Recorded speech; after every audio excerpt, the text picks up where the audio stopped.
Welcome to Amazon Academy. I am Vipul Mehta. Uh, SR, AV, VG, PP, SG, BH, SS सबको मेरी तरफ से good evening. स्वागत है आप सब लोगों का।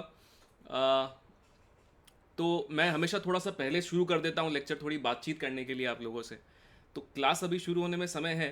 Good evening KD, good evening AK. लेकिन थोड़ी सी बातचीत करने से क्या होता है, माहौल बन जाता है ना। तो अभी कल हमारा एक लेक्चर हो चुका था, आज दूसरा लेक्चर है। काफ़ी लोगों ने कल अटेंड किया होगा और इस वादा उन्होंने मुझसे किया था कि आज पढ़कर आएंगे। और मैं देखने आया हूँ कि आज कितने लोग इस वादे को पूरा करेंगे। मैंने जैसे कि कल भी कहा था कि मैं आपका डिजिटल द्रोणाचार्य हूँ और आप सब लोग मेरे शिष्य हैं। तो ये जो आपने मुझसे वचन दिया था एक, उसको पूरा करेंगे। हाय TL English SI, I asked all of you who attended the lecture yesterday to come prepared for this lecture today. Okay, so I am saying that I hope that all of you have come prepared for the lecture today. Okay, this whole course will be finished in a period of 6 to 7 weeks, 6 weeks uh, to be precise, and the idea is it's kind of redemption for all of you. So we are going to cover comprehensively for uh, JEE mains. तो JEE mains के लिए हम पूरा revision करेंगे। और ये जब पूरा रिवीजन करेंगे तो आप लोगों को मेरे साथ साथ चलना है, या फिजिक्स केमिस्ट्री मैथ्स तीनों में जो टीचर्स हैं उनके साथ साथ चलना है। ठीक है। तो hello hello hi J, how are you? PP, yes sir. Good evening VG. So, obviously, there are few ground rules like any other, uh, anything in the life or any classroom will have some ground rules, है ना। यहाँ पे भी कुछ नियम होंगे, कुछ शर्तें होंगी, जिसका हम आपसी तौर पे एक सम्मान करेंगे। We will respect the conditions. Okay, SJ. So I'll just walk you through a couple of things which I think will be pretty important. Okay. So आज हम पढ़ने वाले हैं atomic structure, classification of elements, periodicity in properties, ये सब पढ़ने वाले हैं। मैं Vipul Mehta, B Tech IIT Bombay, all India rank 1731। Hi Sarvesh. अगर आपके पास फिजिकल केमिस्ट्री वाइली पब्लिकेशन की, तो the author is yours truly. बहुत सारे बच्चों को पढ़ाया है, बहुत सारे बच्चे सफल हुए हैं। मैं चाहता हूँ आप सब लोग भी इन सफल बच्चों की सूची में ऐड हो जाएं। I want all of you to be more successful, and I hope that you will make best use of this opportunity which is given to you by Amazon Academy. Okay, few ground rules. Okay, before we start. So lecture is not yet started. I'm just setting the few ground rules right now. These are the best live class practices. Okay, first, join the class on time and make sure that you see the complete lecture. Yo. And ये मैं इसलिए बोल रहा हूँ क्योंकि आप बीच में से गायब हो जाएंगे तो क्या होगा। आप कई बार एक फ्लो होता है, टीचर सारे टॉपिक्स कवर करता है, नमस्ते आर एस, तो बीच में से गायब मत हो जाइएगा, सारी क्लासेस अटेंड करिएगा। Punctuality has a lot of value. In case you miss a lecture due to any circumstance, there are recordings available, so you can see the lecture or the class which was missed because of that. Revise previous class topics before coming to the class.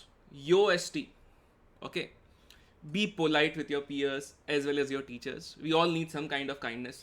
तो नमता बना के रखिए, है ना। और do not spam और use any uncivilised language. हालांकि मैं ऐसा कह रहा हूँ, कुछ लोग फिर भी करेंगे। You guys are the best जज of what is more important to you and what is the best use of your time. I don't think it is time for me to tell you about things which are important and not important. Okay, but make sure that we use your time, you use your time in the best possible way.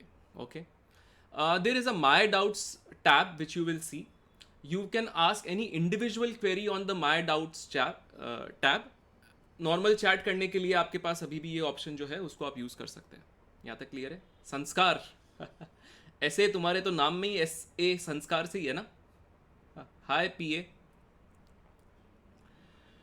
System की requirements. Good evening R S. आप अगर Chrome या Firefox पे lecture देख रहे हैं, सो दोनों में से किसी पे भी देखा जा सकता है। एंड्रॉयड का अगर आप फ़ोन यूज़ कर रहे हैं, मोबाइल पे ऐप पे देख रहे हैं, तो वर्जन एंड्रॉयड का 6 या उसके ऊपर होना चाहिए। Internet connection, please check it if it is greater than 5 Mbps. Okay, That is to ensure a smooth lecture. Okay, so these are some live class practices which all of us have to follow. I think we shall start now. Advance के लिए भी होगा क्या crash course? बिल्कुल होगा H Y. पहले mains clear कर लेते हैं, फिर एच एडवांस भी कर लेंगे, है ना. गुड इवनिंग, सत श्री अकाल. बिल्कुल होगा एच वाई, क्यों नहीं होगा, है ना. अभी पहले मेंस क्लियर कर लेते हैं, फिर एडवांस करेंगे, है ना. Good evening all of you. So let's start. This course is a crash course which is aimed for students of class 12th as well as droppers batch. The chemistry part will be taken care of by me, Vipul Mehta, and first name of the first and second name isn't. No, it is not weird. And Ashutosh Gautam sir लेंगे organic chemistry, मैं लूँगा physical और inorganic. 24 lectures में हम पूरा finish करेंगे आपका जो भी क्रैश कोर्स का सिलेबस है जेई मेंस के लिए. ठीक है, चलिए इसका यूज़ करते हैं अच्छे से. ठीक है, लेट्स रोल. रीकैप, पिछले एपिसोड में हमने क्या देखा था, है ना. कुछ क्वेश्चंस दिए थे, मैंने कहा था आप होमवर्क करके लाइएगा. फटाफट देख लेते हैं उनके कुछ हिंट्स. पहला क्वेश्चन मैंने ये कहा था, मैंने इसमें कहा था कि इक्विवेलेंट वेट ऑफ HNO3 निकालिए. याद आया? तो इस प्रश्न के अंदर इक्विवेलेंट वेट ऑफ HNO3 अगर निकालना था तो पहले आपने क्या किया, सिर्फ लिख दिया जिंक और यहाँ पे नाइट्रेट, यहाँ से बन रहा है Zn2+ और यहाँ बन गया NO. सिर्फ इतनी सी इक्वेशन लिख के मैंने क्रॉस मल्टीप्लाई करके उसको बैलेंस कर दिया. फिर दोनों तरफ जितने H+ बच गए हैं, 2 NO3- ऑलरेडी है, 8 H+ है, तो दोनों तरफ 6 नाइट्रेट्स ऐड किए तो टोटल 8 HNO3 आ गए. अब अगर मैं okay so I have just balance the equation. Okay, now if I say this equation is balanced, total number of electrons which are transferred are 2 cross 3 which is 6, and total number of moles of HNO3 are 8. So number of moles of electrons transferred per mole of HNO3 is 6/8. So the n factor is 3/4. Simple enough. So once you get the n factor, then molecular weight upon n factor is the equivalent weight. Obviously these questions I will be giving you hints. Just check your answer. The answer should be B for Bombay. Okay. The next question from the last class, the difference in the oxidation number. Just make the shape. So you will see this sulfur is in 0, this sulfur is in 0, this sulfur is in +5, this sulfur is in +5. So the difference in oxidation state is 5 minus 0, which is 5. Okay. So this question can be done अगर आप इसका structure बनाते हैं तो. बिल्कुल available है BH recording, past classes में जाके रिकॉर्डिंग देखिए आप, है ना. BH कितने लोगों का सही है ये उत्तर? लिखिए सर हमारा सही है. जितने लोगों का सही है लिखिए. अरे ए ड्रॉप की बात क्यों कर रहा है अभी यार, अभी पढ़ाई कर.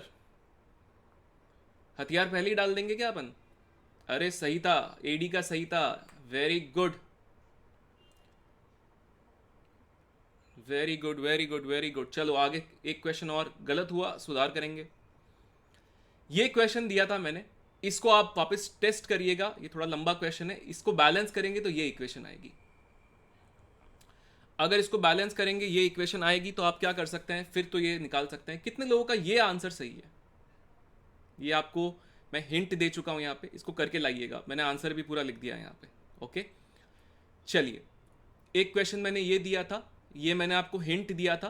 तो बेसिकली पहले आप यहाँ पे हाइपो के मोल्स दिए हुए हैं, उससे आयोडीन के मोल्स निकालेंगे और फिर आयोडीन का n फैक्टर 2 है, कॉपर का 1 है और यहाँ पे इक्विवेलेंट बराबर कर देंगे आप, तो यहाँ पे कॉपर के मोल्स आ जाएंगे और उसके बाद उसका वेट आ जाएगा.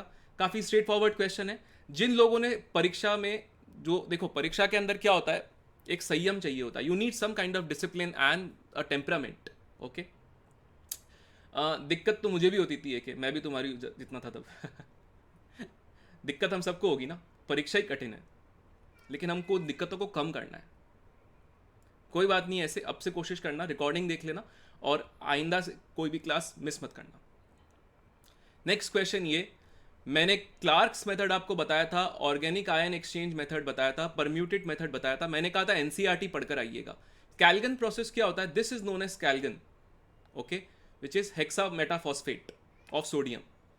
तो कैल्गन के अंदर क्या होता है, यहाँ पे कोऑर्डिनेशन कंपाउंड बन जाता है, तो यहाँ पे ये मेटल जो है कैल्शियम या फिर कैल्शियम या मैग्नीशियम वहाँ पे ट्रैप हो जाते हैं. तो ये भी परमानेंट हार्डनेस हटाने के ही काम आता है. तो इसमें सवाल ये था कि which is not a method to remove permanent hardness, Clark's method. एक अभी तो बोला, इनमें से कौन सा नहीं है? Which book contains every information to score 100% in mains? Yes yes JEE एक कॉन्सेप्चुअल एग्जाम है ना, कोई भी कॉन्सेप्चुअल बुक आप ले सकते हो, ठीक है। काश बोर्ड्स की तरह जेई भी होता है ना S S, that's not the case. ये क्वेश्चन मैंने होमवर्क दिया था, एंड अच्छा एमपी पहले एकलव्य थे। NL, I will try to use both.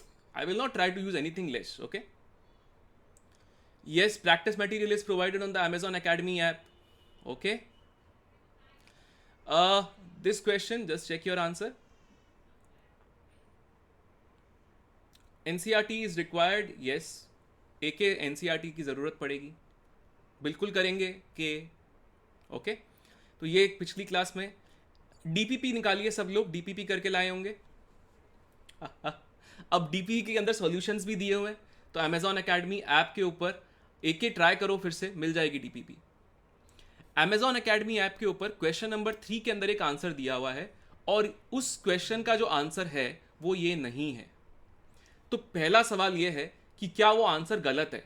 वो आंसर गलत नहीं है, बट उस आंसर में एक अजम्पशन है। वो अजम्पशन क्या है कि गर्म करने पे भी पानी 100 ग्राम, इसका वेट अगर x ग्राम है तो गर्म करने पे भी x ग्राम ही रहेगा। That is a wrong assumption, और that is the assumption which is inbuilt. So काफी लोगों का उसमें आंसर आ गया होगा, लेकिन सही आंसर ये है। कितने लोगों ने ये आंसर निकाला है मैं जानना चाहता हूं। मैंने ये ट्रिक क्वेश्चन इसलिए दिया था क्योंकि काफी लोग गलती करके वो आंसर निकाल देते हैं, और काफी लोग ये मान लेते हैं कि हाँ उनका आंसर सही, क्योंकि किताबों में भी वही दिया हुआ होता है। एमपी तुम्हारा ये आंसर आया था,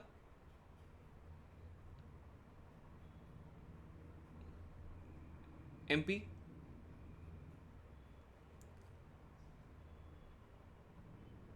लेट मत हुआ करो। HM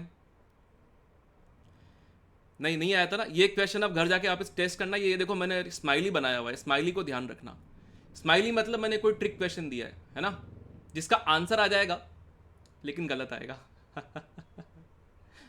तो जेई के अंदर क्या होता है, वो सवाल कठिन होते हैं जिसमें उत्तर निकले और गलत निकले, ठीक है। आइसोमॉर्फस का मतलब क्या होता है? Question number 9, same type of molecular formula. तो अगर मैंने कहा है कि this M is isomorphous with ZnSO4.7H2, तो इसका फॉर्मूला ये हो जाएगा। ये इक्विवेलेंट कॉन्सेप्ट से दिया हुआ है, मैंने ये सवाल मोल कॉन्सेप्ट से किया है। So mole of this by 3 is equal to mole of this by 2, उससे भी हो जाएगा। ये ऑल्टरनेट मेथड है, इसलिए मैं यहाँ पे लिख देता हूँ एलेटर। बाकी सारे सॉल्यूशन बहुत सेल्फ एक्सप्लेनेटरी है। और ये लास्ट में इक्विवेलेंट्स जो बैलेंस किए हैं। एक मिसप्रिंट था क्वेश्चन नंबर 12 में, उसमें H नहीं लिखा हुआ है, हालांकि सॉल्यूशन में वो सही से लिखा हुआ है, क्वेश्चन में सही कर लीजिएगा, बस यही बताना था। बाकी सारे सॉल्यूशन है दिए हुए। इज दिस लाइव एमओ? ये मैं पढ़ पा रहा हूं तो इज दिस लाइव? यस। ठीक है, चलिए शुरू करें। एक ये क्वेश्चन और है जिसके अंदर भी काफी स्ट्रेट फॉरवर्ड है। आज की क्लास में हम पढ़ेंगे atomic structure. Where is DPP? आप पास्ट रिकॉर्डिंग्स में जाइए, पास्ट लेक्चर्स में जाइए, वहां पे आपको रिकॉर्डिंग और DPP दोनों मिलेगा। HNO3 वाले का आंसर ये रहा ना बेटा, ये रहा, देख। तू लेट आया है क्या? इनऑर्गेनिक केमिस्ट्री शुरू हो जाएगी GS आज। हाँ, सारे पाप धुलने के लिए तैयार हैं? पाप धोते हैं सारे, है ना? काफी लोग छोड़ देते हैं इनऑर्गेनिक केमिस्ट्री। चलिए, आज कवर करने वाले हैं एटॉमिक स्ट्रक्चर के अंदर ये सारे टॉपिक्स, साथ साथ कवर करने वाले हैं ये सारे टॉपिक्स एटॉमिक स्ट्रक्चर के। उसके अलावा हम करेंगे पीरियोडिक प्रॉपर्टीज, और पीरियोडिक प्रॉपर्टीज के क्या क्या इंपॉर्टेंट क्वेश्चंस हैं। So we will cover all of these. Make sure you pay special attention to chapters which are inorganic, because they are very knowledge centric, very knowledge based, people leave them. तो आपने अभी शुरू नहीं किया है तो अभी कोशिश करना। DPP का सॉल्यूशन, अरे एक हिंदी भी बोल दूंगा यार, ऐसे क्या टेंशन ले रहा है? I will speak in both the languages. Make sure you have some kind of patience. धीरज रखिए, मैं दोनों भाषाओं में वार्तालाप करूंगा आप लोगों से, ठीक है? कैसे होगा? अभी देखो RP, हमारी ट्रेन शुरू होने वाली है, और ये हमारी ट्रेन शुरू होती है। एटॉमिक स्ट्रक्चर पहले पढ़ते हैं। रदरफोर्ड साहब का मॉडल क्या था? रदरफोर्ड साहब का मॉडल ये था, रदरफोर्ड साहब ने एक गोल्ड फॉइल एक्सपेरिमेंट किया। He did a gold foil experiment. This was the gold foil. And then according to the gold foil experiment हमने क्या क्या देखा? First thing, most of the space is empty in atom. most space is empty. Yes. Then all mass concentrated at center and center is positively charged. ये पढ़ा था. और तीसरा ये था कि electrons are revolving around the nucleus. जो centre है, सारा मास कॉन्सेंट्रेटेड है, उसको हमने बोला न्यूक्लियस. तो discovery of nucleus effectively Rutherford साहब ने करी थी. सो अगर मैं एक एटम का मॉडल बनाता हूँ, तो ये अगर एक एटम है, ये बचपन में 5th क्लास में बनाते थे कि इलेक्ट्रॉन ऐसा घूम रहा है, ये न्यूक्लियस है, न्यूक्लियस में कौन है, न्यूट्रॉन है, प्रोटॉन है, ये करते थे हम बचपन में. तो न्यूक्लियस की डिस्कवरी के लिए रदरफोर्ड साहब नोन थे. This was simple. This is something which is important, can be asked. Okay, this is very important. Mathematics of Rutherford model. Number 1, R is equal to R naught into a to the power of 1 by 3, where a is the mass number, R is radius of nucleus, and R naught is a constant which is 1.33 into 10 to the power of minus 15 meter. So basically if we are doing a gold foil experiment with any mass number, let's say I'm doing it with carbon, so this will be carbon is atomic mass number is 12, so R naught 12 to the power of 1 by 3, that will be the radius of nucleus of carbon atom. Okay, so effectively we are able to know that radius of nucleus is approximately equal to 10 to the power of minus 15 meter. इतनी range में होगा. Radius of atom हम निकालते हैं तो वो कितना होता है, अप्रॉक्सीमेटली 10 की पावर माइनस 10 मीटर. तो कोई मुझे बता सकता है कि radius of nucleus upon radius of atom कितना होगा? This will be in the range of 1 by 10 to the power of 5. अब एक बार ध्यान से सोचिए, सपोज यहां से 1 किलोमीटर की दूरी पे न्यूक्लियस है. सो एक सर्कल बना रहा हूं, स्फीयर बना रहा हूं, ठीक है, एक स्फीयर बना रहा हूं मैं, यहां से 1 किलोमीटर तक का वो न्यूक्लियस है. तो 100 किलोमीटर, 1000 किलोमीटर, मैं अभी सपोज मुंबई में रहता हूं, तो 1000 किलोमीटर पे दिल्ली आ जाएगा, राइट. 10,000 किलोमीटर में तो मैं अर्थ से ही बाहर चला जाऊंगा, क्योंकि अर्थ का रेडियस 6400 किलोमीटर है. 10,000 में कितने जीरो होते हैं? 4. 1 लाख में क्या हो गया? 10,000 में अर्थ से बाहर हूं, 1 लाख तो अर्थ से और बाहर हो गया. तो अगर मैं इतना बड़ा एक स्फीयर बनाता हूं जो अर्थ से भी बाहर है, तो सिर्फ यहां से 1 किलोमीटर तक का रेडियस जो है वो न्यूक्लियस है. यानी कि समझ में आया, न्यूक्लियस पूरा छोटा है, most of the space is empty. वही बात बोल रहा था मैं पहले भी. तो मैथमेटिक्स से भी वही बात समझ में आ गई, right. Second question, there is n theta. What is n theta? Number of alpha particles deviating, number of alpha particles which are deviating by theta degree. So for example, there is a alpha particle जो यहाँ पे जा रहा है, यहाँ पे एक nucleus है जिसका एटॉमिक नंबर z है, तो ये अल्फा पार्टिकल डिविएट हो जाएगा एंगल थीटा से. तो suppose are you an IITian?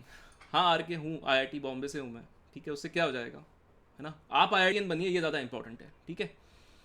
सो अगर मैं कहता हूँ कि n theta is equal to 10, या मैं कहता हूँ, मान लीजिए n40 इज इक्वल टू 10, इसका मतलब है n40 इज इक्वल टू 10 का क्या मतलब है? There are 10 alpha particles which are deviating by an angle of 40 degree. Okay, so number of alpha particles deviating by angle theta. So this n theta comes out to be proportional to 1 by sine theta by 2 to the power of 4. अब deviation जो है, ये theta कहाँ से कहाँ तक हो सकता है? तो बिल्कुल deviate ना हो, या 180 डिग्री से deviate हो जाए. So theta by 2 will vary from 0 to 90. Now between 0 to 90, sine is an increasing function because it is sine theta by 2. So as theta increases, I can say sine of theta by 2 will increase, or I can say n theta will decrease, right? अरे 0 से 90 में mg, अरे यार ये सवाल क्या पूछ रहे हो यार. 0 से 90 में साइन एक इंक्रीजिंग फंक्शन है, साइन 0 की वैल्यू 0 होती है, साइन 90 की 1 होती है, बढ़ती रहती है. Okay, the value keeps on increasing. So can I say that if if I ask you n0, can I say n0 will be maximum? And if I ask you n180, that will be minimum? Yes or no? Yes or no? n0 is maximum, n80 is minimum. Can you tell me what does it mean? n0 का मतलब है number of alpha particles deviating by 0 degree is maximum. इसको English में बोलता हूं most of the alpha particles pass without any deviation. आया समझ में? तो जो हम इंग्लिश में बोलते हैं उसके लिए मैथ्स ये है. Similarly, n180 minimum है. Very few particles are deviated by 180 degree. ये थर्ड पॉइंट होता है. n0 इसका मतलब most of alpha particles are passing without any deviation. Right? यहां तक क्लियर है सबको? चलिए. Types of spectra. There are two types of spectra. Okay, one is continuous spectra, one is non continuous spectra. Continuous spectra तो हम सब ने बचपन में पढ़ा होगा यार. नटराज की स्केल आती थी, आजकल आती है क्या? कांच की स्केल आती है एक वाइट कलर की. हाँ, वो स्कूल में करते थे हम लोग यार. हाँ, वो कांच की स्केल से हम ऐसे रिफ्लेक्शन करते थे, सारे इंद्रधनुष दिखता था. We used to see the rainbow, remember? So basically if there is a continuous spectrum, there is a prism, this is a prism, okay, and there is a photographic plate.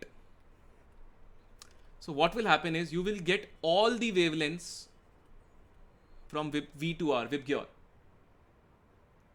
है ना? What increment of marks? अगर ईमानदारी से पढ़ोगे तो बहुत सारे आ सकते हैं यार. What, मेरा एक सवाल है, तुम मेहनत कितनी कर सकते हो?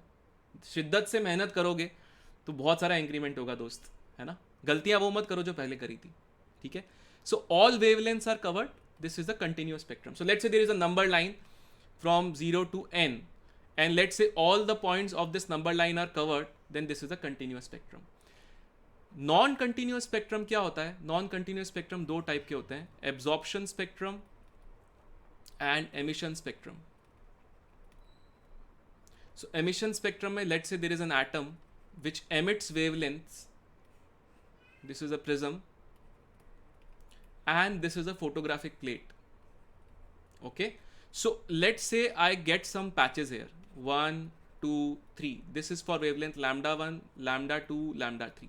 So I am not getting all values on this number line. I am only getting the values like lambda 1, lambda 2, lambda 3. So number line pe if I am only getting limited number of values, then I can say that this is a discontinuous spectrum. So these are the wavelengths which are emitted by atom. Absorption spectrum, what will happen? Let's say there are wavelength lambda 1, lambda 2, lambda 3 and lambda 4 which are passed through an atom. So atom will absorb some wavelengths. This is a prism. And on the photographic plate, let's say I see different colors, like let's say I only see lambda 2 and lambda 4. So can you tell me which of the wavelengths are absorbed by the atoms? Which of the wavelengths are absorbed? If lambda 2, lambda 4 are seen, then which of these are absorbed? Lambda 1 and lambda 3? Right? 1 and 3, 1 and 3. Yes. ठीक है? चलिए आगे बढ़ें. ये थोड़ा सा मैं fast जा रहा हूँ क्योंकि ये ऑब्वियसली बहुत ही एलिमेंट्री चीज़ है. ठीक है? बोर साहब का मॉडल में पॉस्टुलेट्स क्या होते हैं वो बहुत इंपॉर्टेंट है. पहला postulate, first postulate is, we will come to question, RK, be prepared.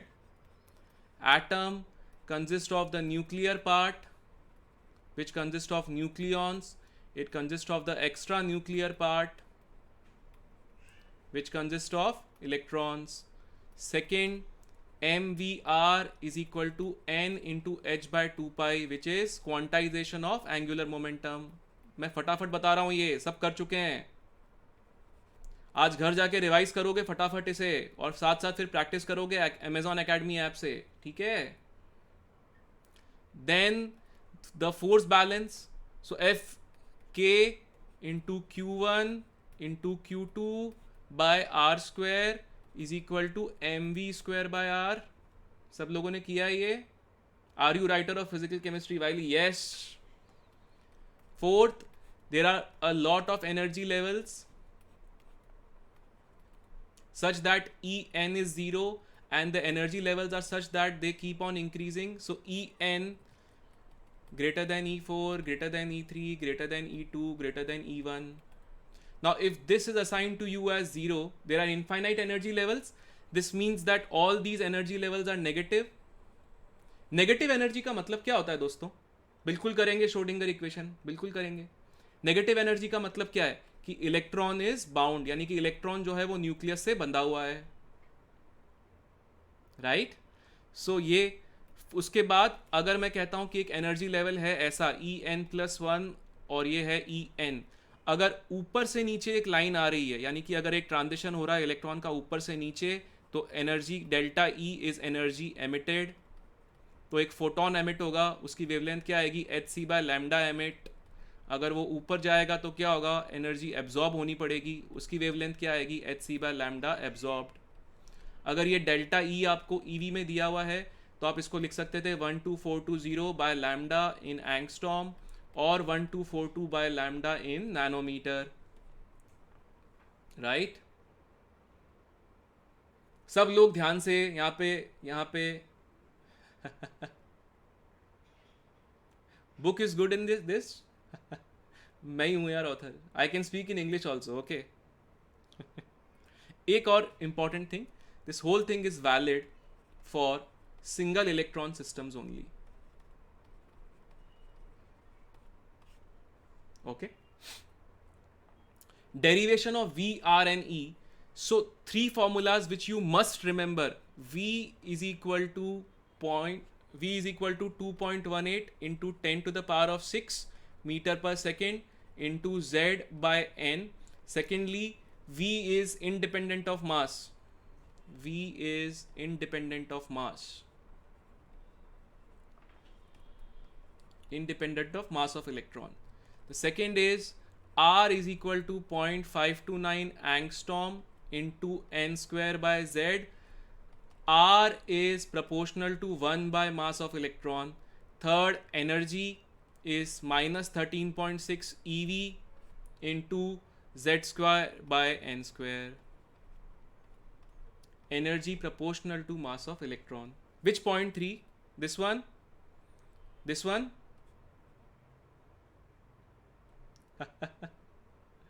V is velocity, R is radius, E is energy. अरे यार ये तो सबको पता होगा अभी तक. हाँ, ये वाला पॉइंट बताऊं. ये इलेक्ट्रॉन है, ये न्यूक्लियस है, तो इलेक्ट्रॉन के ऊपर एक अट्रैक्टिव फोर्स लगेगी अगर ये न्यूक्लियस है. सो this will be Z into E, this will be electron E. What is attractive force? K Q1 Q2 by R square by Coulomb's law. And what is the centripetal acceleration? V square by R. That's what has been done. What is Z? Z is atomic number. What is N? N is the energy level. Okay. Fifth वाला, अगर ऊपर वाले energy level से नीचे वाले energy level पे जा रहा है, यानी कि हायर एनर्जी लेवल से लोअर एनर्जी लेवल पे जा रहा है, तो एनर्जी एमिट होती है. शेल नहीं होता है, एनर्जी लेवल होता है. शेल आउटडेटेड कॉन्सेप्ट है, ठीक है. एक चीज और, one more thing which I want to emphasise on is, if you are given total energy, if you are given kinetic energy and potential energy, so kinetic energy if it is x, potential energy is minus 2x and total energy is minus x. Remember this thing, this will be useful. Okay, block chemistry का भी micro course करवाएंगे, सब करवाएंगे. Hydrogen spectrum, hydrogen spectrum सबको याद है यार, सबको. हाँ, सो कैसे करते थे? Let's say this is N2, this is N1, this is an emission spectrum. अगर मैं कहता हूं कि यहाँ पे एक वेवलेंथ ऑफ फोटोन है lambda, this is wavelength of photon emitted.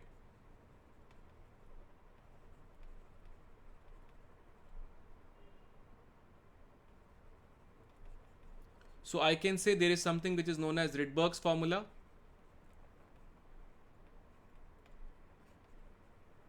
By which I can find this wave number 1 by lambda is equal to Rydberg's constant into Z square into 1 by N1 square minus 1 by N2 square. What is N1? If n1 is 1, then we have Lyman series. You will get all the rays in UV zone. If I get n1 as 2, then it is known as Balmer series. I will get everything in visible. If I give you n1 as 3, then Paschen series. सबको आता होगा यार ये infrared zone में होगा, रटा हुआ है हाँ वो याद हो जाता है यार, क्योंकि बहुत सारे क्वेश्चंस होते हैं. अगर यहाँ पे ब्रैकेट होगा तो ये इंफ्रारेड, राइट. कोई मुझे बता सकता है रिडबर्ग्स कांस्टेंट की वैल्यू क्या होती है? What is the value of Rydberg's constant? क्या होती है? ये क्वेश्चन है क्या? ऐसे इसकी राइटिंग टू गुड है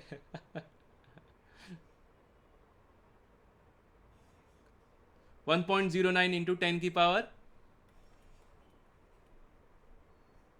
109,678 सेंटीमीटर -1. ठीक है, वो दिया हुआ होगा तो याद नहीं करना है. ठीक है, ऐसे ही पूछ लिया मैंने. ठीक है. डी ब्रोगली साहब की इक्वेशन. तो डी ब्रोगली साहब की जो इक्वेशन है, आशुतोष सर एक्सपर्ट नहीं है, धुरंधर है ऑर्गेनिक केमिस्ट्री की, सारे पाप धुल जाएंगे भाई, प्लीज अटेंड करना है ना. डी ब्रोगली इक्वेशन क्या होती है? Dual nature. डुअल नेचर से हम क्या निकालते हैं? Wavelength is equal to h by p, where p is the momentum, और h बाय mv. अगर आपको if you are given kinetic energy, then you can say lambda is h upon, you can write it as under root of 2m into kinetic energy. If you are given potential difference v, and you are given a charged particle is accelerated, charged particle q is accelerated from rest, तो उस case में क्या हो जाएगा? Lambda is h upon under root of 2m q into v हो जाएगा यहाँ पे. Okay, easy peasy. तो बहुत बार कर चुके हैं यार अब बचपन से. एक ध्यान रखिए बात यहाँ पे, ये इंपॉर्टेंट है. This is very important, all of you please pay attention. If you are given, if you are asked the wavelength of photon, photon is a packet of energy. Okay, photon is a packet of energy, it is not a particle. So in that case you will use lambda is equal to 1242 upon delta E, and this will be nanometer, this delta V will be in EV. But if you are given, or if you are asked wavelength of electron, it shows dual nature, so you have to use lambda is equal to h by mv. Do not use lambda is equal to hc by delta E, वो मत करना. अरे अरे mu, तुमने बिल्कुल revise नहीं किया मेरे दोस्त. hc की वैल्यू आती है 1242. ठीक है, रिवाइज करो मेरे भाई.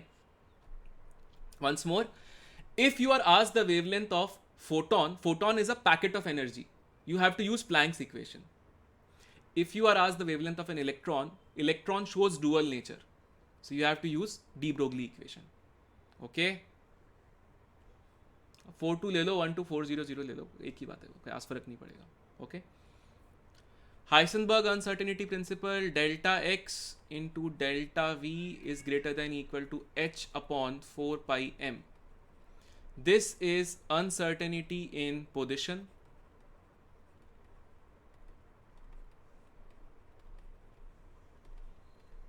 This is uncertainty in speed.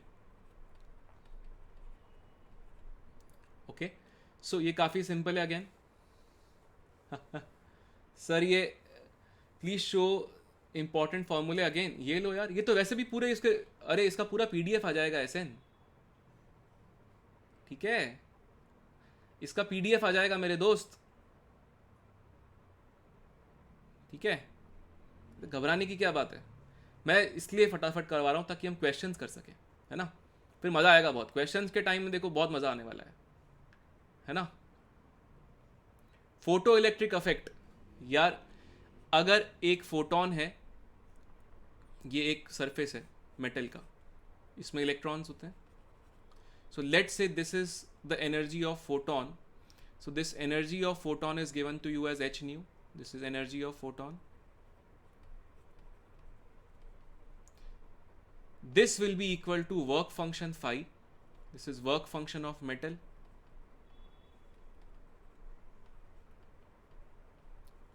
which is given to you as h nu naught, plus the rest energy goes to kinetic energy of ejected electrons, kinetic energy maximum of ejected electrons. So photo electrons are ejected. एक बात बताओ, अगर electron eject होंगे तो क्या होगा? अगर electron eject होंगे तो क्या होगा? फ्लो ऑफ इलेक्ट्रॉन से क्या आता है? ओपी. अरे ओपी तो बाद में कर लेना मेरे भाई JS. What will happen if the electrons will flow? Current. तो फोटो करंट. ओ हो, फोटो करंट आया समझ में? अच्छा एक सवाल है, एक फोटोन से कितने इलेक्ट्रॉन निकल सकते हैं? एक फोटोन से सिर्फ एक ही इलेक्ट्रॉन निकल सकता है, ठीक है? मल्टीपल इलेक्ट्रॉन्स नहीं निकल सकते, ठीक है, चाहे उसकी कितनी भी एनर्जी हो. दूसरी बात ये, so one photon can emit maximum of 1 electron. The kinetic energy of ejected electrons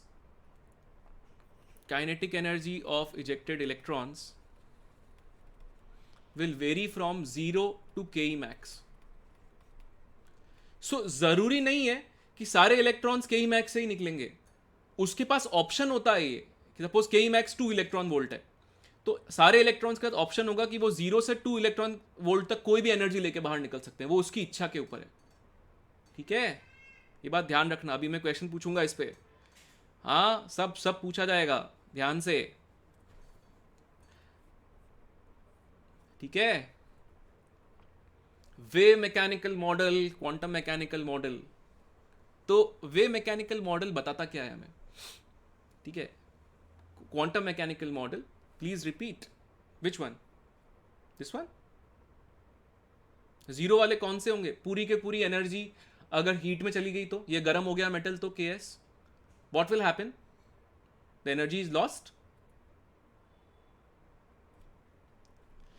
Wave mechanical model basically explains that there is a probability of finding electron. So if I say electron is a wave, then there is a probability. So now I will work to find the probability density. So this is the equation which I actually solve.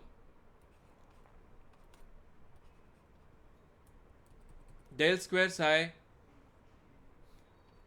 is equal to E minus V into psi into 8 pi square. Let's say it's a constant. I'm writing it as a constant.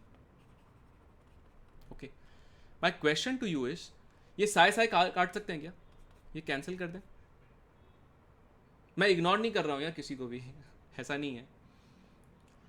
My question to you is, can we cancel psi and psi? No, it's a operator. So this is a Laplace operator. So this is the Schrodinger wave equation which you will get. Once you solve the equation, you will get the roots of the equation. The roots of the equation are known as quantum numbers. Now these quantum numbers will be n, l, m. The fourth quantum number is something which we have denoted later. It is not from Schrodinger's wave equation. Okay. Now psi is known as the wave function. अच्छा एक बात बताओ सब लोग, अगर एक sphere है ये, तो एक पॉइंट का कोऑर्डिनेट कैसे बता सकते हो? एक तो तरीका है कि इस पॉइंट का कोऑर्डिनेट आप बता सकते हो कार्टेशियन तरीके से, f x y z, right? एमयू, इस पॉइंट का कोऑर्डिनेट अगर एक स्फीयर में मैं बोल रहा हूं तो x comma y comma z के टर्म्स में बता सकते हैं. B S, can you tell the coordinate of a point in x comma y comma z? Also can you tell the coordinate of this in terms of r comma theta comma phi, which is parametric form या circular polar coordinates? So what I will do is I will express psi as a function of radial part and angular part. The radial and angular part are independent of each other. Okay? Okay. So mu, the radial and the angular part are independent of each other. Question पूछेंगे ना अभी. आ रहा है, पूछो क्या question है, ठीक है? So now understand one thing. If radial and angular part are given to you, okay, let's say radial part is r, let's say theta comma phi is Sai का ग्राफ समझाऊंगा मैं, एक मिनट रुक जाओ, सब समझाऊंगा मैं, है ना. तो ये एक साई की जो वैल्यू है, ये वैल्यू पॉजिटिव नेगेटिव दोनों ही आ सकती हैं. Tell me, we want to find, एक इलेक्ट्रॉन एक क्लाउड बन चुका है अब. एक मान लो मैंने इस पूरे रूम में स्प्रे कर दिया है. Okay, I have a spray, the spray is blue colour. Okay, and I have spread the blue colour in the room. So sometimes the density of blue will be very high, sometimes it will be zero, sometimes it will be very light, sometimes it can be between. If the electron is that blue color cloud, then if I don't see blue color, then the probability of electron is zero. If I see very dense blue color, probability is nearly 1. If I see something between, then I can say probability is between 0 and 1. ठीक है. So एक बात बताओ मुझे, probability 0 से 1 के बीच में हो सकती है, नेगेटिव तो हो नहीं सकती है, तो इसका कोई फिजिकल सिग्निफिकेंस नहीं होता है. It will have no physical significance because probability can not be negative. But if I say psi square is always positive, so this will have physical significance. Okay, now what is the physical significance of psi square? Let's say there is a volume, a very small volume dV. Probability of finding electron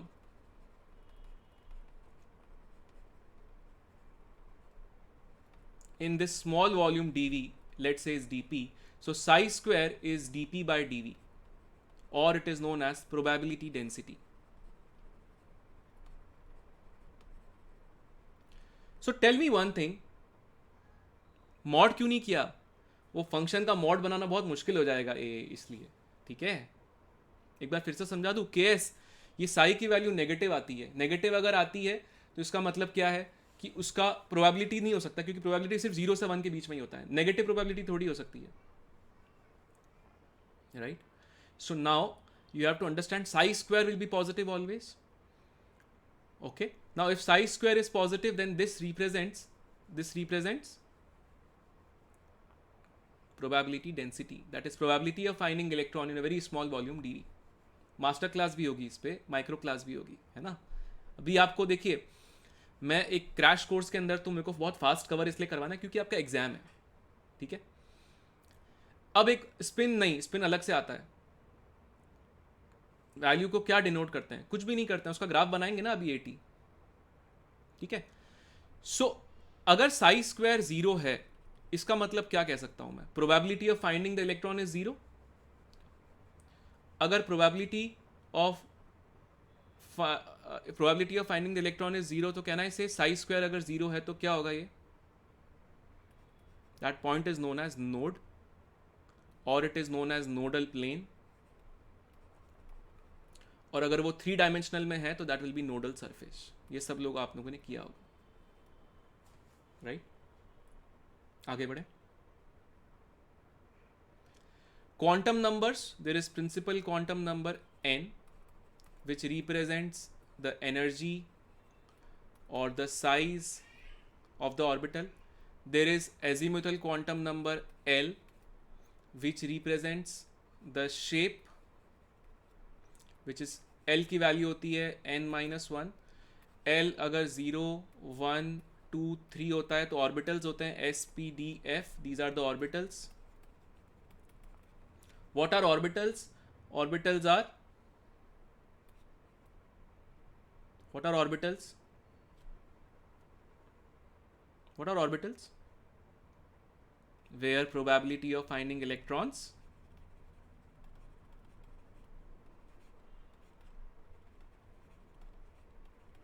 is greater than equal to 95%.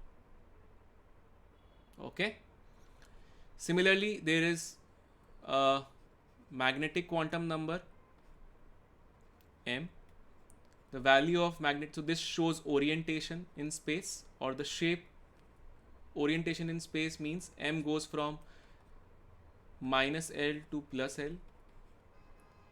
Okay, so I will tell you the shapes of orbitals, then you will understand what is meant by orientation. Okay, the last is spin quantum number. These are two quantum mechanical classical analogs that the electron can go around its axis or revolve around its axis in a clockwise or anti-clockwise direction. You can assign the spin as half here, so here the spin will be minus half, or if you assign spin here as minus half, then this will be plus half.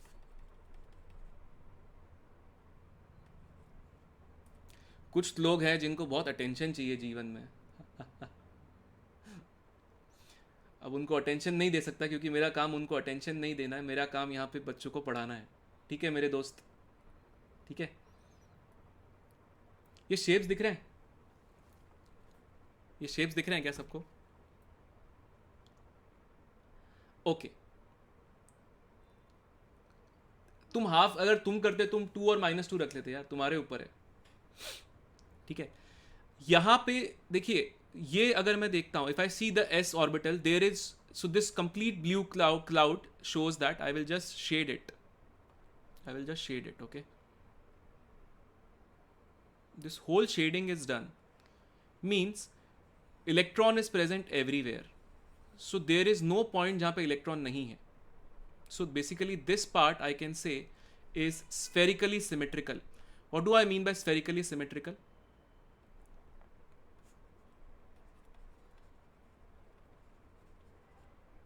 There is no node present. Probability of finding electron is very, very high. Okay. If I take px, I will see the electron. Can you see this? Can you see this shape? Can you see this? ये वाला, ये दिख रहा है सबको? So the electron is only present here. So if I ask you where electron is not present, can I say electron is not present along this plane? देखो यहाँ पे इलेक्ट्रॉन है ही नहीं, काट दो बीच में से. So this, if it is px, I can say yz is where the electron is not present. So yz is the nodal plane. Similarly यहाँ पे क्या होगा? If it is py, can I say cut it like this? You will not get any electron along this red plane. So if it is py, I can say it is xz nodal plane. If it is px, if it is pz, then I can say this is the nodal plane. So I can say then if it is pz, then you will have xy nodal plane. Simple. Now if I drop dxy, these are the lobes where you will find the electrons. Okay, I'll tell you about all the kind of nodes, don't worry. So can I say that along this there will be no node, there will be a nodal plane. Along this also there will be a nodal plane. So if it is xy, I can say xz and yz are nodal planes.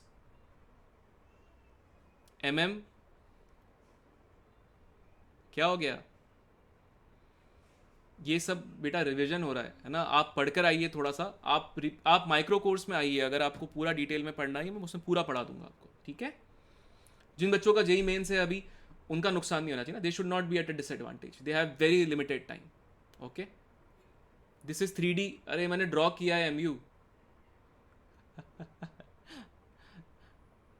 यार इतनी मेहनत कर रहा हूं मैं यार. इतना 3D बनाया, देखो हाथ से ड्रॉ किया है मैंने ये. dyz है, so I can say xy and xz are the nodal plane. Similarly dzx है, so I can say xy and yz are nodal plane. यहां पे नोडल प्लेन कहां होगा? यहां पे नोडल प्लेन कहां होगा? यहां पे नोडल प्लेन होगा यहां पे, ये x is equal to y के अलाउंग. ये पूरा प्लेन काट दीजिए ऐसे, x इक्वल टू वाई के अलाउंग. सिमिलरली ये x is equal to minus y है, ऐसे काट दीजिए. एक बात बताइए, x plus y into x minus y कितना होता है? x plus y into x minus y कितना होता है? X square minus y square. इसीलिए इसका नाम x square minus y square है। आया समझ में? और जो लास्ट वाला है, इस लास्ट वाले को बोलते हैं डी जेड स्क्वायर। अब डी जेड स्क्वायर के अंदर इलेक्ट्रॉन जो है वो मिलता है आपको ऐसे। उसके अलावा एक रिंग है, यहाँ पे रिंग दिख रही है, इस रिंग में भी इलेक्ट्रॉन मिलता है। Okay, so these are some shapes. I am just giving a brief explanation. Obviously this requires much more time, but we are short of time because we have exam in 6 weeks. Okay, ये ऐसे आता है are you d z square. देखो d psi square आएगा तो एक wave function psi आएगा which is mathematical function. Let's say the mathematical function is x plus y plus z. Okay, so can you do psi square? Psi square will be x plus y plus z square, right? Now I enter this on the computer and I write a code. I write the code such that if psi square is not equal to 0, then I should get a yellow color. If psi square is equal to 0, I should get blank. This will be automatically plotted because of that. Okay? तो ये mathematical operator को solve करने से ये आ रही है equation. ये curve अपन graph generate करते हैं, वो ग्राफ जनरेट हो रहे हैं, मैंने अपने मन से नहीं बनाया है। Okay, electronic configuration, Pauli's exclusion principle, no two electrons can have the same set of all 4 quantum numbers. Aufbau's principle, electrons are filled in increasing order of energy level, right? तो ये कैसे होता है? ये कैसे होता है? 1s 2s 2p 3s 3p 3d 4s 4p 4d 4f 5s 5p 5d 5f 6s 6p 6d 7s 7p। ये सब ने किया होगा ना? तो इलेक्ट्रॉन सबसे पहले कहाँ जाएगा? 1s में, फिर 2s में, then it will go to 2p, then 3s, then 3p, then 4s। इस तरीके से चलता रहेगा ये, राइट? सब कर लेंगे ये। Hertz rule, pairing of electrons will happen only after each orbital of same energy is singly occupied.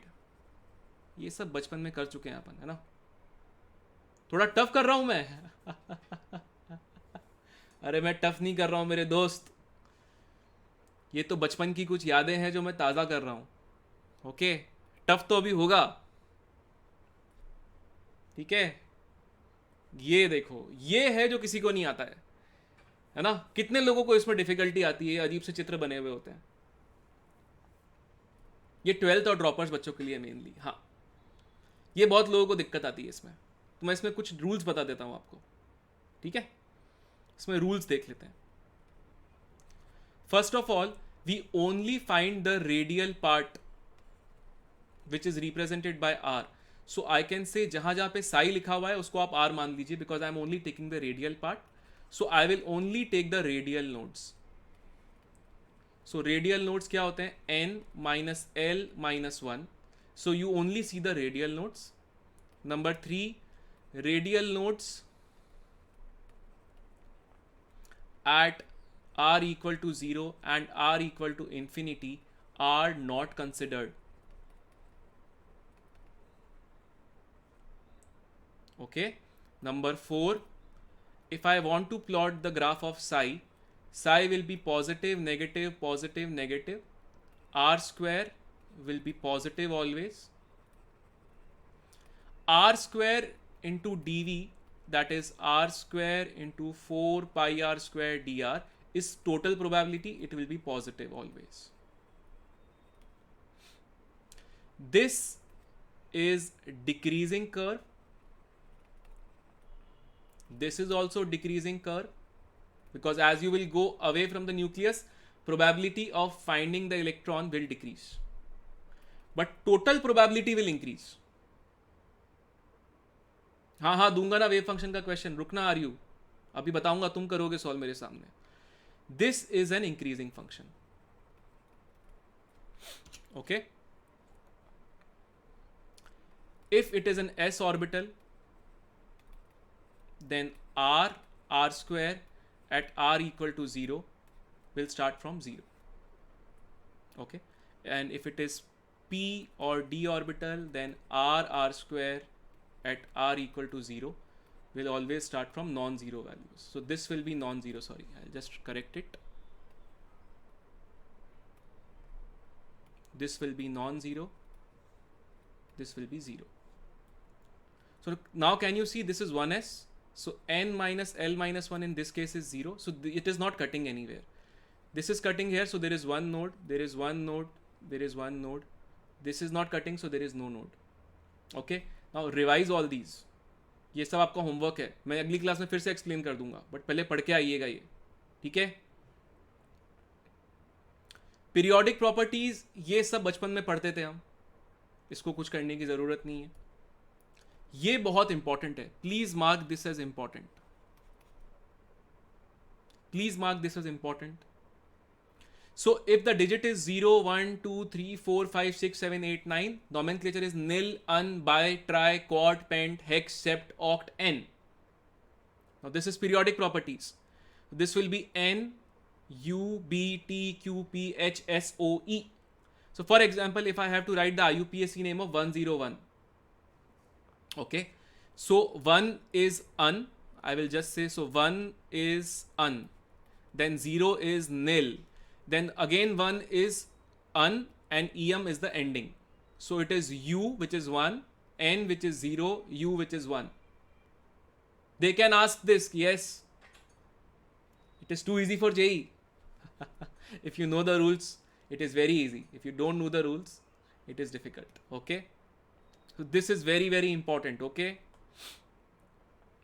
Effective nuclear charge is Z star, which is Z minus sigma. Sigma is known as the shielding constant. So effectively, if I ask you what is the shielding constant, it effectively reduces the value of Z. The shielding of s orbital is greater than p, which is greater than d, which is greater than f. Okay.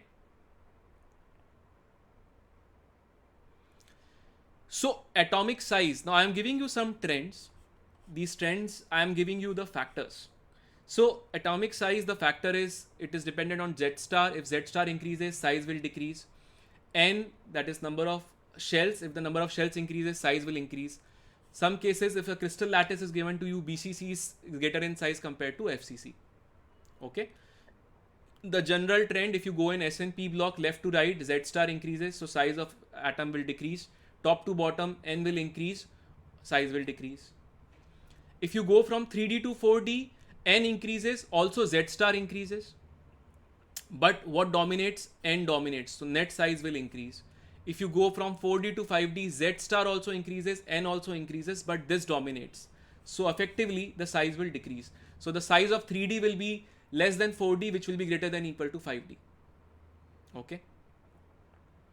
Lanthanide contraction, a very poor shielding in in lanthanides and actinides, and because of that, Z minus sigma is very small, so Z is very high. Z is very high, therefore I can say there is going to be a very strong shrinkage, and this is known as the contraction as lanthanide or actinide. Okay.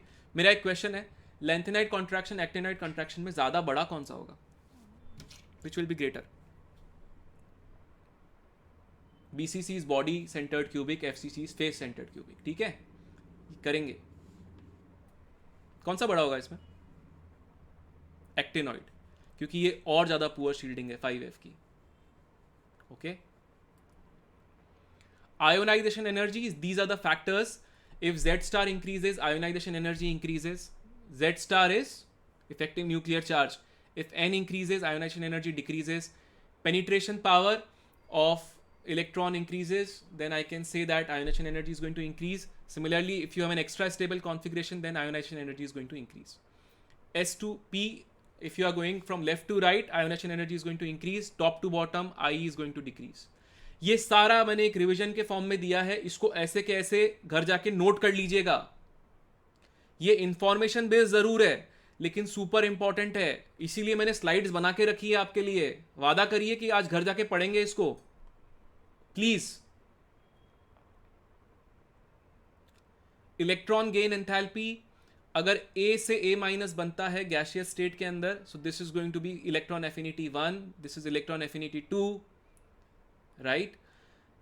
The electron affinity 1 is can be negative, 0 or positive. 2 is always positive. Okay, the factors affecting are Z star, N. If it is half filled or fully filled, the electron affinity will be smaller. Electron affinity of second period elements is going to be less than third period elements because of size. So for example, nitrogen की electron affinity will be less than phosphorus. As penetrating power increases, electron affinity increases. इसको ही ध्यान रखना है, बाकी इधर उधर की चीज कुछ भी ध्यान मत रखिए। ओके, मैं सब इंपॉर्टेंट चीजें ही करवा रहा हूं पीआर, ठीक है? ए एनसीईआरटी इज इनफ, बिल्कुल इनफ है। ऐसे घर पर तो हो बट पढ़ाई भी कर लो ना। काफी लोग घर पे होते हैं लेकिन सपनों में होते हैं। एक्सेप्शंस वगैरह जो मैं अभी क्वेश्चंस दूंगा उतना ही ध्यान रखो, एनबी ज्यादा फालतू की चीजें मत याद रखो, ठीक है? फैक्टर्स ये ध्यान रखने हैं, जेड स्टार बढ़ेगा तो इलेक्ट्रोनेगेटिविटी बढ़ेगी, एन बढ़ेगा तो इलेक्ट्रोनेगेटिविटी घटेगी। ऑक्सीडेशन स्टेट अगर बढ़ेगा तो इलेक्ट्रोनेगेटिविटी बढ़ती है, एस कैरेक्टर बढ़ता है, ऑर्गेनिक में भी पढ़ा होगा आपने, तो इलेक्ट्रोनेगेटिविटी बढ़ती है। ये कुछ फॉर्मूले हैं जो आप केमिकल बॉन्डिंग में भी पढ़ेंगे। पॉलिंग स्केल के हिसाब से this is the electronegativity difference X A minus X B, it is given to you as E A B minus E A minus E B B का under root. This whole under root thing is known as delta. So E A B, E A E B B are in kilo calorie per mole. EAB is the AB bond dissociation energy. अरे depression में मत तो दोस्त, पढ़ाई कर अभी। EAA मतलब bond AA को तोड़ने के लिए कितनी एनर्जी चाहिए, EBB मतलब BB को बॉन्ड तोड़ने के लिए कितनी एनर्जी चाहिए। मुलिकन मेथड से ये इलेक्ट्रोनेगेटिविटी निकाली जा सकती है। It is an average of ionisation energy and electron affinity. Suppose this is given to you in Pauling scale, the electronegativity, and this is given to you in Mulliken scale. You can actually find a way to connect both of them. Okay, similarly there is another method which is known as Aldrich-Roschow method, in which you can find if covalent radius of an atom A is given to you, then you can find the electronegativity. Okay, my teaching is enough. My teaching से ज़्यादा आपका effort है, घर जाके revise करना है इसको। मैंने इसीलिए इतने सुंदर बॉक्स में बना के दिया है। ये PDF ध्यान रखनी है सब लोगों को, ठीक है? ये कुछ चीज़ें, अगर इलेक्ट्रोनेगेटिविटी बढ़ रही है तो नॉन मेटालिक नेचर बढ़ेगा। एक हैनी स्मिथ इक्वेशन होती है परसेंटेज आयोनिक कैरेक्टर निकालने के लिए।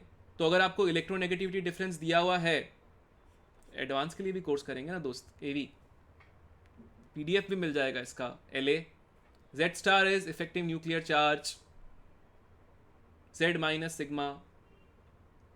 हाँ आएंगे ना, अभी देखो।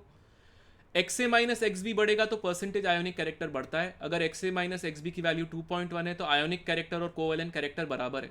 अगर ये वैल्यू 2.1 से बड़ी है so it's an ionic bond, if this value is less than 2.1 it is a covalent bond. Okay, there is also a way to find bond length. So for example if you are given two atoms जिनका radius RA/RB है and let's say they are forming a bond and the distance between the bond length is DAB. So DAB is given by RA plus RB minus 0.09 into electronegativity difference. So bond length is proportional to 1 by electronegativity difference.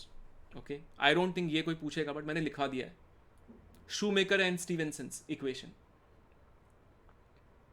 Lattice energy is given to you as KQ2, KQ1 Q2 upon R positive into R negative. Q1 Q2 are charges of cation and anion. Okay. अगर Q बढ़ेगा तो lattice energy बढ़ेगी, अगर ये बढ़ेगा तो lattice energy कम होगी। Simple है ये। हाइड्रेशन एनर्जी, अगर मैं कहता हूं कि चार्ज ऑफ आयन बढ़ रहा है तो हाइड्रेशन एनर्जी बढ़ेगी। अगर मैं कहता हूं कि साइज ऑफ आयन बढ़ रही है तो हाइड्रेशन एनर्जी कम हो जाएगी। Okay, now one more thing which you need to put in the effort is if the size of ion in aqueous ion, अगर मैं कहता हूं अगर वो हाइड्रेशन एनर्जी ज्यादा है तो size of ion in aqueous medium will increase. Okay, so I will just explain. Let's say this is A plus, this is in gaseous state. तो एक्वस स्टेट में क्या होगा, ये एक्वस स्टेट में क्या होगा, it will be surrounded by water molecules. Let's say there are 2 water molecules, just to give you an example. So if I ask you what is the size of A aqueous, this is A aqueous. This is A plus aqueous. So as hydration increases, I can say that the number of water molecule increases or the size will increase. Similarly, solubility will increase. अच्छा, ये जितना बड़ा होगा उतनी mobility कम होगी, जितनी mobility कम होगी उतनी कंडक्टिविटी कम होगी, तो ये दोनों भी ध्यान रखेंगे. Right? Now I have given you a complete brief revision. Okay, now I will start with the questions. Okay, आप past lectures में जाइएगा, उसमें आपको दिख जाएगा A. Okay, you will get the PDF there as well as the recording. Okay, let's start. Yes, I will take the DPP's doubts tomorrow. मैंने शुरू में ही ले लिए थे यार AP. चलिए, first question. All set, more than one correct. Your time starts now. किसी को इंडिविजुअल क्वेश्चन से PW ask in my doubt section.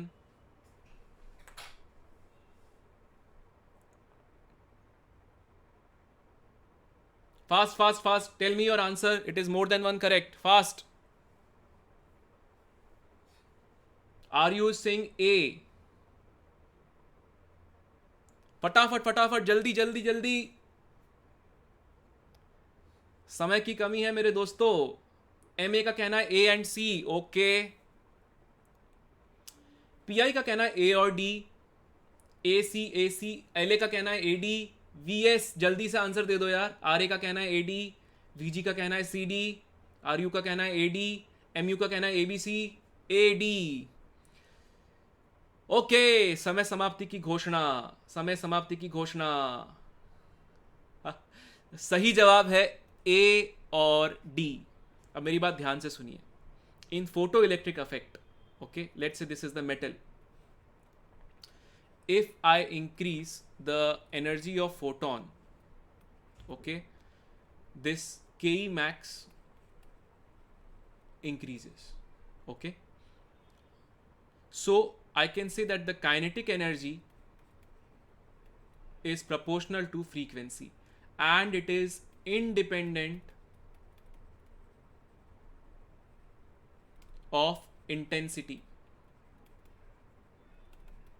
Okay, intensity का मतलब क्या होता है? Number of photo electrons per unit area, per unit time.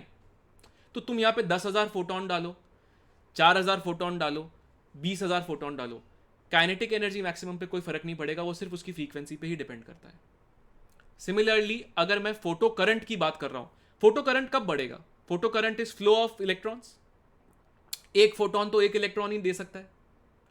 तो अगर नंबर ऑफ फोटॉन्स बढ़ जाएंगे तो नंबर ऑफ इलेक्ट्रॉन्स बढ़ जाएंगे. So I can say as number of photons increases, number of ejected electrons will increase, or I can say photo current will increase. What is number of photons? This is basically intensity. So intensity से photo current पे फर्क पड़ता है. अब उसकी frequency बढ़ा दोगे, उससे आपके पास चाहे फ्रीक्वेंसी कितनी भी बढ़ा दो, एक फोटोन तो एक इलेक्ट्रॉन ही दे सकता है. तो it is independent of, this is independent of frequency. अरे दोस्त, मेंस में तो एक ही आएगा, लेकिन सीखने के लिए तो दो दे सकता हूं. इंटेंसिटी बढ़ाने से कोई फर्क नहीं पड़ने वाला है, क्योंकि सिर्फ फ्रीक्वेंसी चेक करते हैं मेरे दोस्त, इसलिए भी नहीं होगा. ओके एमयू, तुमने पढ़ाई नहीं करी ना एमयू? अभी पढ़ाई कर, ठीक है. अगला प्रश्न, सब रेडी है? पेन पेपर रेडी है सबके पास? चलो तो जल्दी जल्दी जल्दी जल्दी. चलिए अगला प्रश्न, समय शुरू होता है अब. ध्यान से, 1 मिनट का समय है. 1 मिनट, घड़ी शुरू हो चुकी है. 1 मिनट का समय है भाई, घड़ी शुरू हो चुकी है. जल्दी से अपना आंसर बताइए. D D D for Delhi. अरे मुझे पता था कि लोग डी करने वाले हैं. एमएम का आंसर सी आया है. अच्छा, D D D D D D D D D D D. A, KP का ए आया है, केटी का सी आया है, एमए का ए आया है, फिर अब ए की बाढ़ आ चुकी है, सी की बाढ़ आ चुकी है. यार देखो, जेई के अंदर कठिन सवाल नहीं आते, they will not ask you difficult questions, they will ask you tricky questions. सबका आंसर आ रहा है ना, डी आ रहा है ना, किसी किसी का सी भी आ रहा है। 10 है सर, ठीक है। चलिए अब मैं इसको सॉल्व करके बता रहा हूँ, फिर बताना क्या गलती करी मैंने, ठीक है। मैंने यहाँ पे ये लिखा कि ये n बराबर 5 है, ये 4 है, ये 3 है, ये 2 है और ये 1 है, ठीक है। ये मैं यहाँ लिख देता हूँ, दिस इज n बराबर 5, this is 4, this is 3, this is 2, this is 1। फिर मैंने कहा number of spectral lines is equal to delta n into delta n plus 1 by 2, where delta n is 5 minus 1 which is 4, therefore this is equal to 10। कितने लोगों का ये answer आ गया? या 5C2, ऐसे ने 5C2 किया, कितने लोगों का ये आंसर आ गया? लिखो हमारा, लिखो मेरा मेरा मेरा, लिखो जल्दी से। मी, केडी हैज रिटन मी। काफी लोगों का आया था यार, लिखो ना सब लोग मी। डी आर, अरे बहुत लोगों का आ गया, बहुत लोगों का आ गया। अब सब लोग लिखो सॉरी, जिन्होंने मेरा मेरा लिखा है सब सॉरी लिखो, जल्दी से लिखो सॉरी सॉरी, फटाफट लिखो।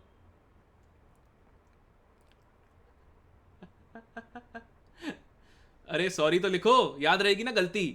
कितने आइटम दिए हुए हैं? 4, 4 आइटम ही है भाई। ये कब होता है? जब बहुत सारे आइटम्स होते हैं, लार्ज सैंपल।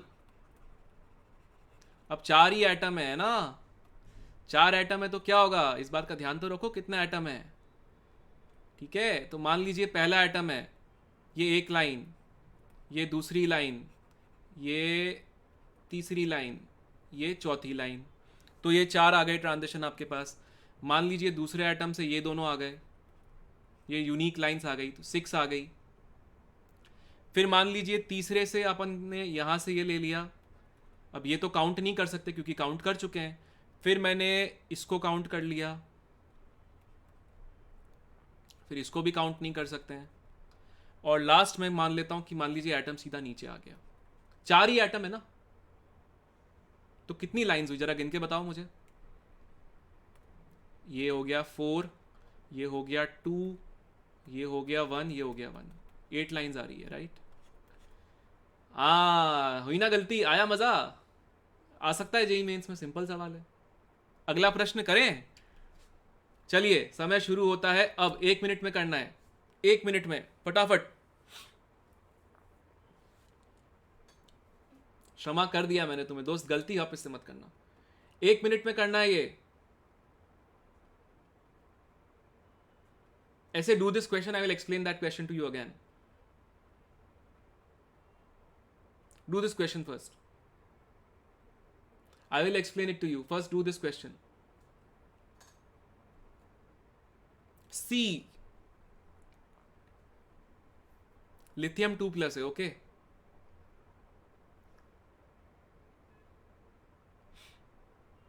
Three P.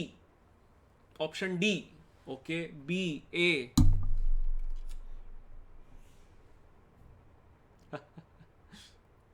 चलिए देखते हैं क्या सही आंसर है।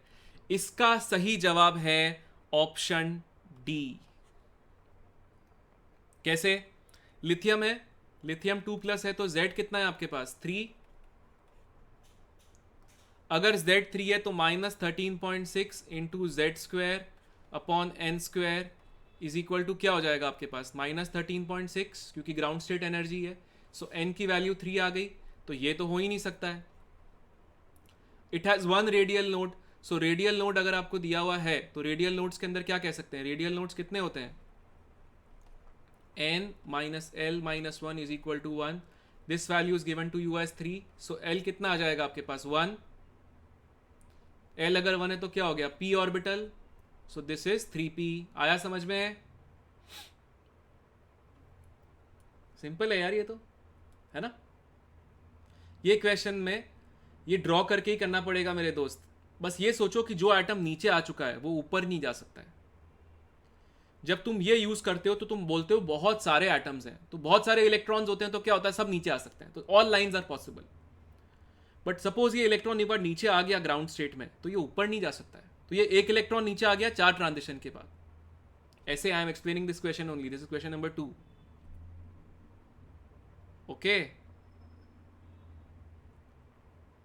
हाँ वो भी कर सकते हो, तो भी तुम्हारे पास मैक्सिमम लाइंस उतनी आएंगी एडी। n=3 कैसे आया? अरे इसकी एनर्जी इक्वेट कर दी ना, ग्राउंड स्टेट एनर्जी के बराबर कर दी। हाइड्रोजन की ग्राउंड स्टेट एनर्जी ये है, इसका n मान लिया मैंने, बराबर करो, आ जाएगा, सिंपल इनफ। हाँ HK, if you take 4:1 then again you will get the same answer. Okay, calculate number 30 seconds, this question is 30 seconds. Okay, जल्दी आंसर, गलती करोगे सॉरी लिखना पड़ेगा। Your time starts now. 30 seconds. Answer D, data insufficient. मित्र धन्यवाद HM।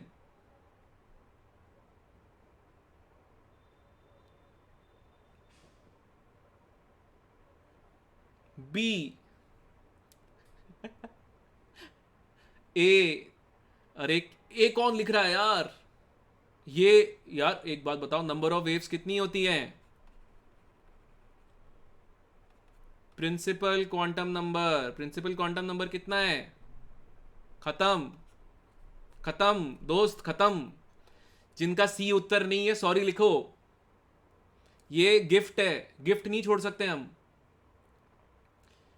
किसी भी परीक्षा में गिफ्ट छोड़ना पाप है, सॉरी लिखो।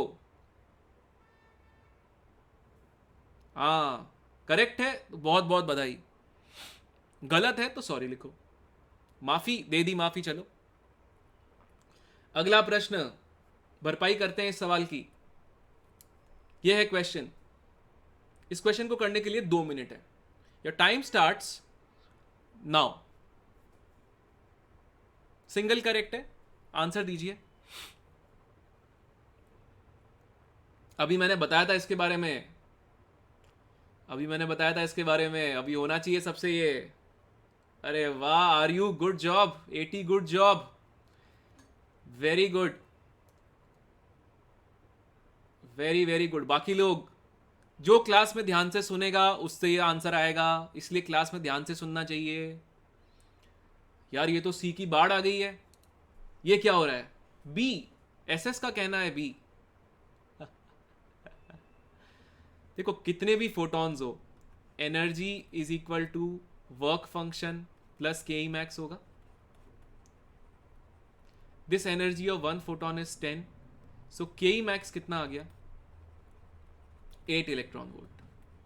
अभी मैंने क्या बताया था, जो इलेक्ट्रॉन्स इजेक्ट हो रहे हैं उनके पास ऑप्शन होता है कि वो 0 से 8 इलेक्ट्रॉन वोल्ट यानी कि ए मैक्स तक कुछ भी ले सकते हैं। खटैक आ गया 1 मिनट में आंसर। अब आया समझ में नोट्स अच्छे से क्यों पढ़ने चाहिए? आया समझ में दोस्त? अरे जी यार, अब तो सही कर ले मेरे भाई।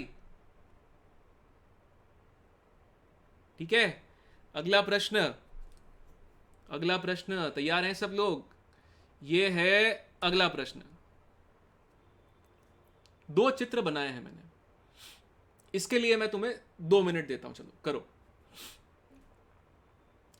एक 1 है जो येलो से है मार्क्ड, और जो पर्पल से है वो 2 है।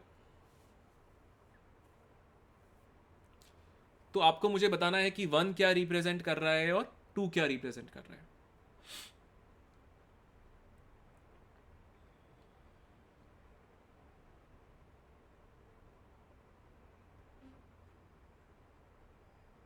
बी फॉर बॉम्बे, अरे यार, D for Delhi, B for Bombay, Bombay Bombay, C for Calcutta आ गया है, B for Bombay, C for Calcutta.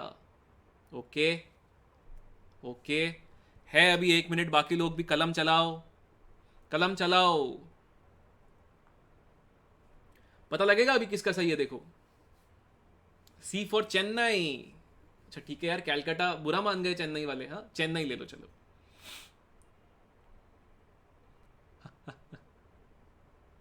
IIT Bombay, B for Bombay answer दे रहे हैं लोग।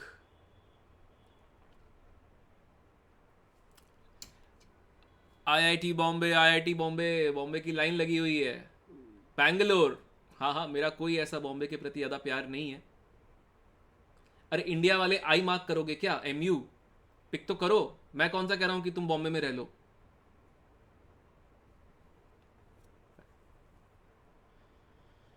चलिए, सही जवाब पता लगेगा अभी। पहले ये बताइए यहाँ पे कितने नोड्स हैं? 2 नोड्स हैं। येलो वाले ग्राफ को देखिए। अगर मैं सपोज कहता 4p है, तो 4p में रेडियल नोड्स कितने होते? n-l-1 is radial nodes. तो कितना होता? 4-1-1 2। 4p हो सकता है। सिमिलरली 5d में अगर कहता रेडियल नोड्स कितने हैं, तो कितना होता? 5-2-1 2। क्योंकि पर्पल वाले में मैं मार्क करता हूँ रेड से, ये पर्पल वाले में भी 2 ही नोड्स हैं, तो 4p और 5d है। अब आगे वाला कौन सा है? तो क्या होता है, ये ग्राफ में आप जो ये पीक देख रहे हैं, इसको बोलते हैं आर मैक्स। इसको बोलते हैं R max. This is R max 1, this is R max 2। Okay, as n increases, R max increases. So I can say R max of 5d will be greater than R max of 4p. इसीलिए answer क्या हो जाएगा? Purple वाला हो जाएगा 5 वाला। आया समझ में? हाँ, मेरी ड्राइंग पे मत जा MU यार, मैं खुद ड्रॉ करता हूँ। हाँ, ड्राइंग थोड़ी अपनी कच्ची है। मैंने कहा ना, काइंडनेस चाहिए मुझे थोड़ी सी, है ना? काइंडनेस दे दो यार। हाँ, ड्राइंग अच्छी नहीं है, क्या करूँ मैं? ठीक है, अगला प्रश्न करें। मज़ा आ रहा है? मज़ा आ रहा है? मज़ा आ रहा है। चलो अगला प्रश्न। अब तो याद आ गया ना एडी। चलो अगला प्रश्न। समय शुरू होता है अब। Wavelength of electron present in n = 3 of hydrogen atom. अरे आर मैक्स डिस्टेंस है मेरे भाई, पीक नहीं, SN। ये वाली डिस्टेंस है आर मैक्स। ओ हो SN।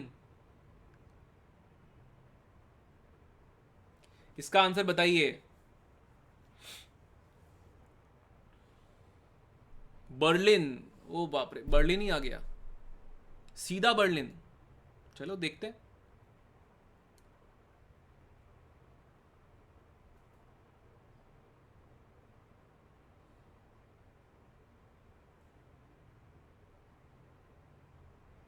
Sufficient to crack big sat? Yes, why not.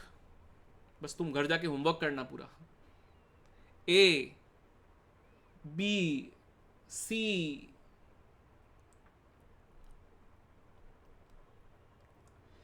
चलिए, का सही जवाब है, सही जवाब बता दूं? बता दूं सही जवाब? सही जवाब है C फॉर कैलकाटा। कैसे? लैम्डा निकालना इलेक्ट्रॉन का, तो क्या यूज करेंगे? H/mv। अच्छा, आपको ये पता है कि MVR = n/h/2π। तो MV की वैल्यू क्या आएगी? NH/2πr।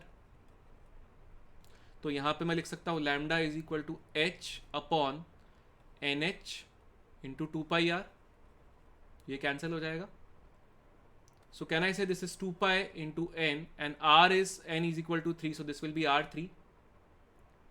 So this will be 2π into 3. This will be 0.529 angstrom into n square by z. Z is 1. This will get cancelled. So this value will come out to be 9.9 angstrom. Simple. अरे मेरे भाई भालू, B for Bombay नहीं है मेरे दोस्त, ठीक है? चलिए आगे बढ़े, आगे बढ़े। Orbital angular momentum of 1s electron is, यार ये 20 सेकंड में होना चाहिए। Time starts now. अरे आंसर भी आ गया, सी। अरे वाह, सी सी सी सी सी सी। अरे कोरोना मत बोल ऐसे यार, बहुत डर लगता है। ए ए अरे ए जी, अच्छी चीजें बोलना दोस्त, थोड़ा प्यार दिखाओ यार। हाँ, चलिए क्या होता है ऑर्बिटल एंगुलर मोमेंटम?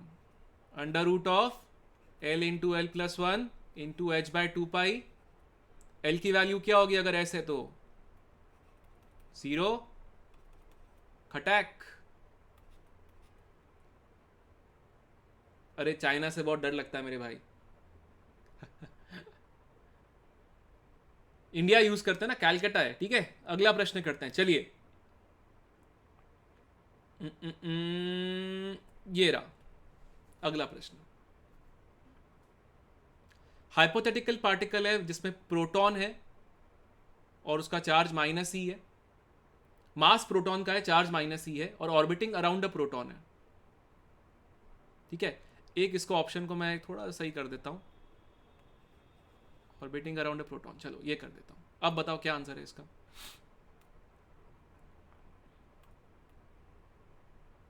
बी।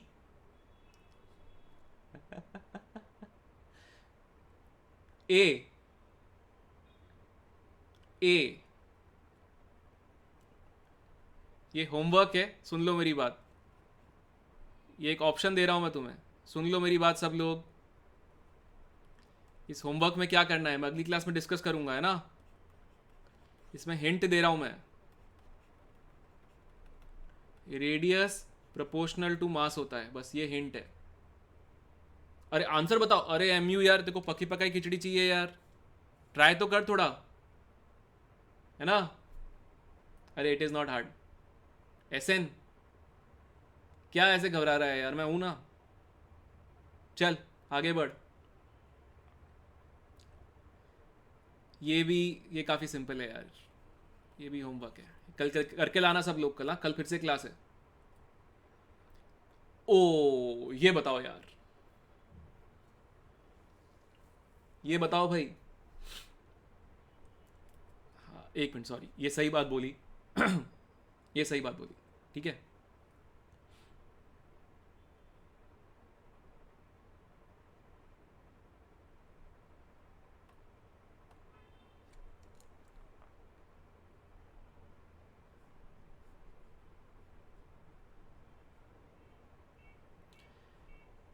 एक बात बताओ दोस्तों, जितने लोग यहाँ पर आए हैं, मेरा एक सवाल है उन लोगों से कि आप लोग, स्क्रीन स्क्रीन ब्लैंक नहीं है यार, मैंने हटा दिया है उसको भी। एक सवाल होगा ना इसलिए, ठीक है। तो मेरा एक सवाल था सब लोगों से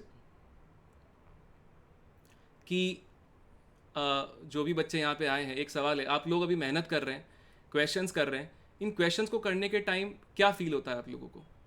कभी किसी को ऐसा फील हो रहा है कि बहुत डिफिकल्ट जा रहा है, कभी किसी को ऐसा फील हो रहा है कि इतना मुश्किल नहीं है लेकिन मतलब चीज़ें हो रही हैं, कॉन्फिडेंट लग रहा है, स्कैरी? कभी कभी लग जाता है यार ऐसा, है ना। चलिए इस क्वेश्चन को करके बताइए मुझे।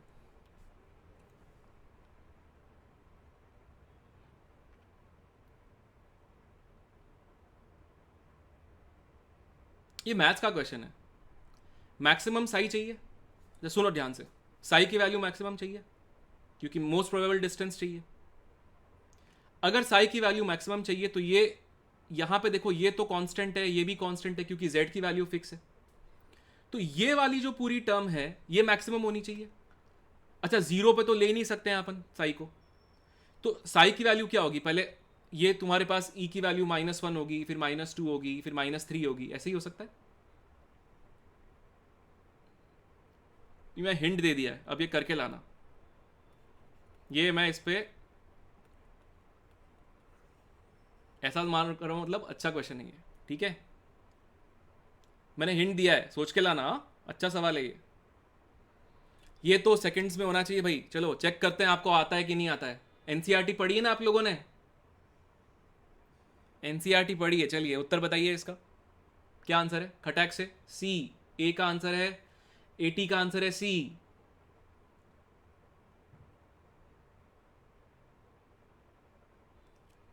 सी इज द राइट आंसर। देखो ऐसे सवाल भी आते हैं मेंस में। उत्तर लॉल, उत्तर लॉल का मतलब क्या होता है? देखो भाई, लॉल तो तब होता है जब सवाल हमसे हो जाए और सही हो जाए, है ना। नहीं तो हमारे ऊपर लॉल है, ठीक है। एक केटी यार मैंने बोल दिया सी आंसर है तो फिर डी क्यों लिख रहा है? बेटा होमवर्क डिस्कस हो गया, जेएस तू लेट आया है, ठीक है। चलो अगला प्रश्न करें। चलिए ये सवाल करके बताओ यार, निम्नलिखित में से कौन सी बातें सही है? Which of the following is true? This is single correct. चलो बताओ।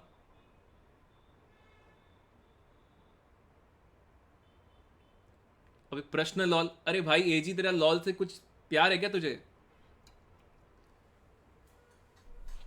सी बी बी गलती करेंगे सब लोग, ये बहुत मासूम सा सवाल है, मासूम मतलब बहुत ही easy.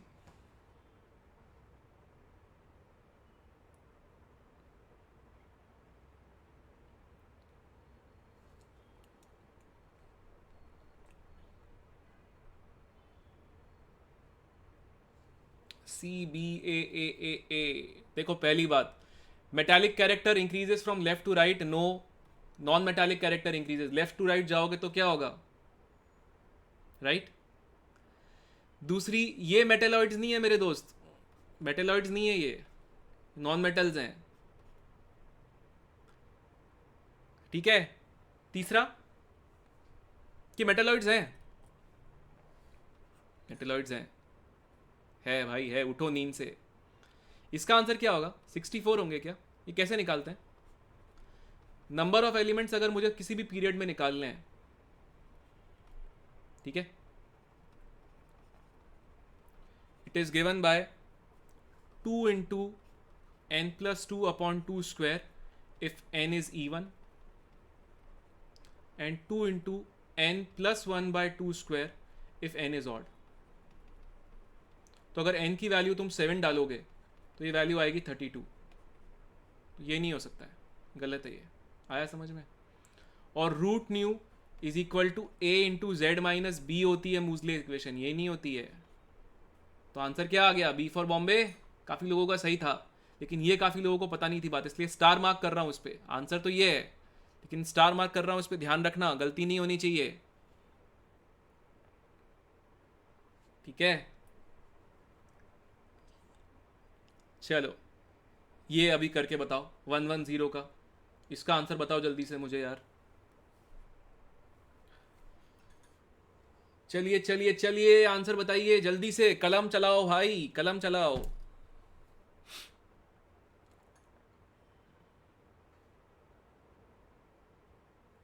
B B B B B D. अरे J S A T C H K, अरे इतने सारे नाम मैं बोल नहीं पा रहा हूँ। जिन लोगों का बी उत्तर है, मुबारक हो भाई, आपका उत्तर बिल्कुल सही है। कैसे? ये है यू, ये है यू, ये है नील। आया समझ में? तो कठिन नहीं है ना मेरे भाई। अब देखो एक बात समझो, अब जो मैंने एक में आपको टास्क दिया है, जैसे होमवर्क दिया है कुछ क्वेश्चंस पे, या मैंने आपको सपोज यहाँ पे ये दिया है कि आपको ये फैक्टर्स दिए हैं सारे, इसको प्लीज रिवाइज करके आइएगा। It will come in mains आ चुका है, एमयू प्रीवियस ईयर क्वेश्चंस देख ले, आया है भाई, सब आया है, मैं मजाक थोड़ी कर रहा हूँ, सब आया है मेरे दोस्त, ठीक है। अब मेरी बात ध्यान से सुनिए,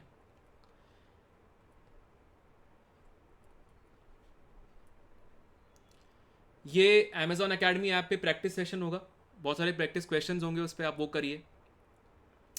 कल मैं पढ़ाऊंगा 7 बजे केमिकल बॉन्डिंग और मॉलिक्यूलर स्ट्रक्चर, ठीक है, वो आप सारे करके आएंगे एग्जैक्ट टाइम पे। मैं बहुत कोशिश करता हूँ एटी खत्म करने की, और इसीलिए मैं कहता हूँ क्लास के लिए प्रिपेयर करके आओ, ठीक है, क्योंकि मैं क्वालिटी क्वेश्चंस कराऊंगा तो मेरा एक अजम्पशन है थोड़ा पढ़कर आओ यार ना। ये 11th के बच्चों के लिए इसीलिए नहीं है, ये ड्रॉपर्स और 12th के बच्चों के लिए। 11th के बच्चों के लिए माइक्रो कोर्सेज आएंगे।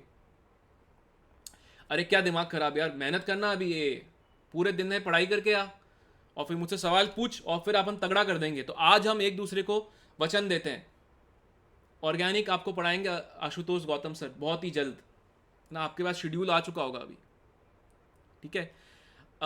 मुझे सबसे पहले वादा करिए कि आज की क्लास के नोट्स पढ़ कर आएंगे, आज की डीपीपी कर कर आएंगे, और कल की क्लास के बारे में पहले से रिवाइज करके आएंगे।